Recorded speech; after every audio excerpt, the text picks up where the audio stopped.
1 de abril de este 2025. Primero. Es que se arme el debate. Sí. Hagamos una consulta. Eso no importa, lo importante es que es martes. Y estamos aquí reunidos para escuchar la presentación de una nueva producción de la doctora Magali Velasco, mi querida amiga y maestra. Un aplauso, por favor.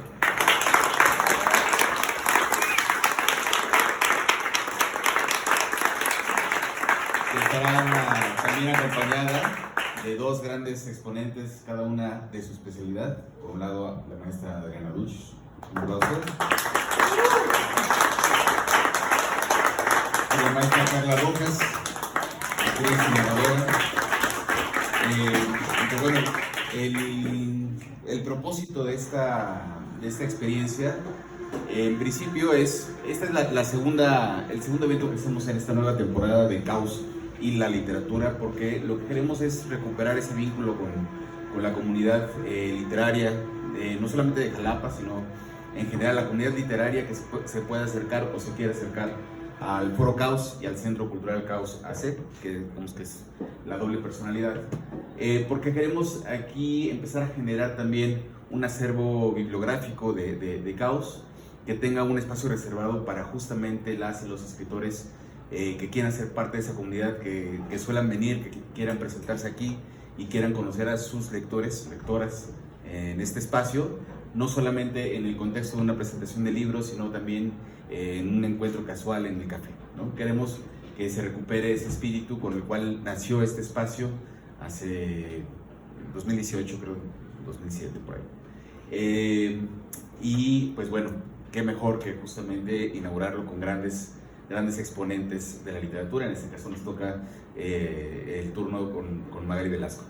Entonces va a haber, por lo que entiendo, en la organización del evento tendremos primero una presentación a cargo de la maestra Carla Rojas, posteriormente una lectura dramatizada, o es al revés. No, así.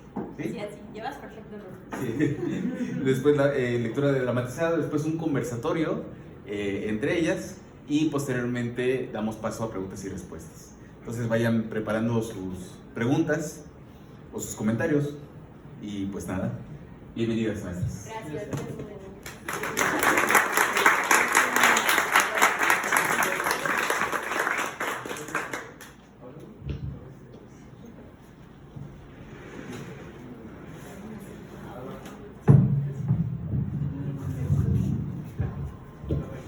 Buenas noches y muchas gracias. Voy a dar lectura a una presentación que debía estar acompañándonos aquí Luis Humberto Croswell, pero por cuestiones de salud tuvo que quedarse a descansar.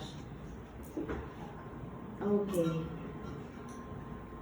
No sé si todos los escritores hacen lo mismo, pero cuando leo algo que me gusta, como es el caso de la novela Cocodrilos, inmediatamente trato de averiguar el porqué. ¿Qué hizo la escritora que logró cautivarme? Porque algo hizo y no fue solo escribir. Trato de adivinar sus razones. ¿Por qué decidió esto y no aquello en el momento de planear la novela? Es obvio que tenemos a una escritora en el pleno uso de sus facultades para lograr un cometido. Esto es, convencer a un lector de que crea su historia. Magali Velasco decidió escribir sobre un suceso relevante en la historia del país: el descubrimiento de múltiples cadáveres en la fosa clandestina de Colinas de Santa Fe. Sin duda, desde un principio fue una decisión valiente. Tendría que investigar, revisar noticias que muchos quisieran olvidar. Nuestra novelista debió preguntarse en un inicio desde qué punto de vista abordaría el tema. Ella nos diría que empezó sin un proyecto conjunto para cine y que sus decisiones resultaron de largas conversaciones con su hermano José Javier. Sin embargo, hablamos de una novela y lo que a mí me interesa son sus decisiones como escritora. Ella sabía que en mayo de 2016 2 personas entregaron de forma anónima un croquis al colectivo de familias buscadoras Solecito de Veracruz. Se dijo, ¿qué tal si me enfoco en esos personajes anónimos?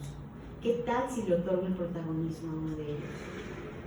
Ustedes se preguntarán si es válido tomar aspectos conocidos de las noticias y reconstruirlos para crear una obra de ficción. Yo digo que no solo es válido, sino necesario para contar una historia completa. El escritor de ficción llena los vacíos de información para contar una historia más amplia y comprensible. Centrar su historia en la mirada de un fotoperiodista también fue un acierto. Los reporteros y los fotógrafos con frecuencia son los primeros en aparecer valientemente en la línea de fuego. El reto que se presenta a un escritor no es cosa fácil. El núcleo de la historia sería un suceso que ocurrió en 2016, un escándalo en Veracruz que tuvo repercusiones nacionales. No obstante, el novelista no puede dar por hecho que todos sus lectores tendrán presente los acontecimientos noticiosos. Por lo tanto, hay que revisitarlo. Y qué mejor que a través de la mirada de los periodistas. Nuestra autora apostó por crear una ficción, a la vez dejando claras pistas de quiénes eran sus héroes. Su protagonista, Santiago Becerril, lleva el apellido materno de Rubén Espinosa Becerril, un fotógrafo que salió de Veracruz por las constantes amenazas que recibía y que fue asesinado en la Ciudad de México en 2015. Lo ubica inmediatamente en una estresante situación: investigar la muerte de su maestra y amiga Amanda González Quiñones, una aguerrida reportera y columnista que nos recuerda a Regina Martínez Pérez, asesinada en Jalapa 3 años antes. Amanda será una parte importante de la escritura novelística con el fin de darle credibilidad a la historia que se cuenta. Nuestro novelista toma un supuesto cuaderno de notas para reproducir las historias de madres y padres buscadores. Escuchamos sus voces y su dolor en forma de monólogo a lo largo del libro.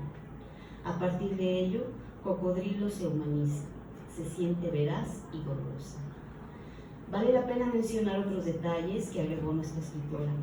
Ella sabe que a la par que se construye el entramado de sucesos en una novela, también se construye a los personajes protagónicos.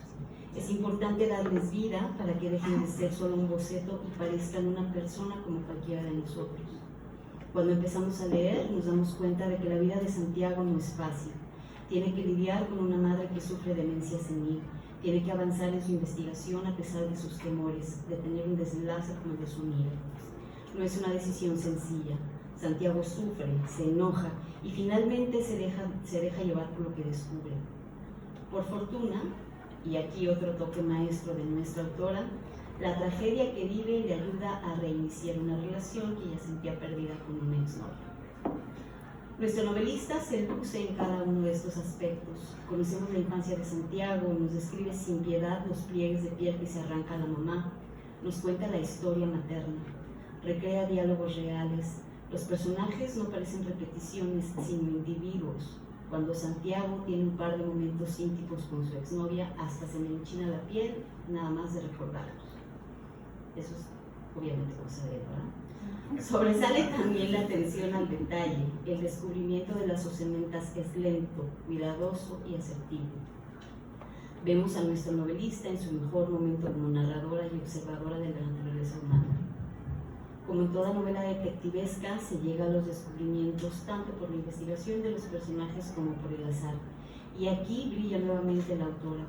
Cada personaje, cada escena está meticulosamente construida.